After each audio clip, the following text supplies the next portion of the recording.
एक गांव में रामू नाम का गरीब किसान रहता था। उसके पास बस एक छोटा सा खेत था। यकीनन यह रही एक 100 से 200 शब्दों में संक्षिप्त और दिल को छू लेने वाली किसान की कहानी। गरीब किसान की कहानी।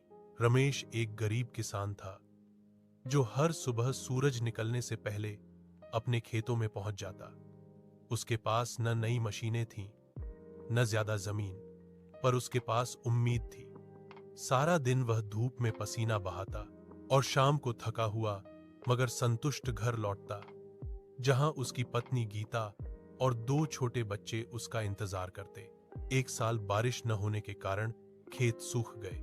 रमेश के पास बीज खरीदने के भी पैसे न थे, मगर उसने हिम्मत न हारी।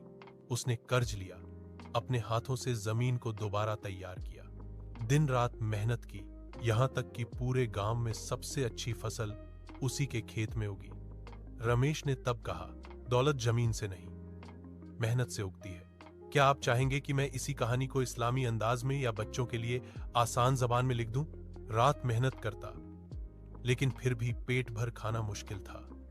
एक साल सूखा पड़ा, फसल बर्बाद हो गई। हार मानने के बजाय रामू ने दूसरे गांव जाकर मजदूरी की, पैसे बचाए और फिर से खेत में मेहनत शुरू की।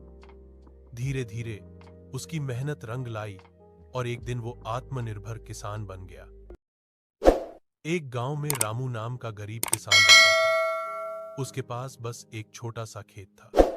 यकीनन यह रही एक 100 से 200 शब्दों में संक्षिप्त और दिल को छू लेने वाली किसान की कहानी। गरीब किसान की कहानी। रमेश एक गरीब किसान था जो हर सुबह सूरज निकलने से पहले अपने खेतों में पहुंच जाता। उसके पास न नई मशीनें थीं, न ज्यादा जमीन, पर उसके पास उम्मीद थी। सारा दिन वह धूप में पसीना बहाता और शाम को थका हुआ मगर संतुष्ट घर लौटता, जहां उसकी पत्नी गीता और 2 छोटे बच्चे उसका इंतजार करते।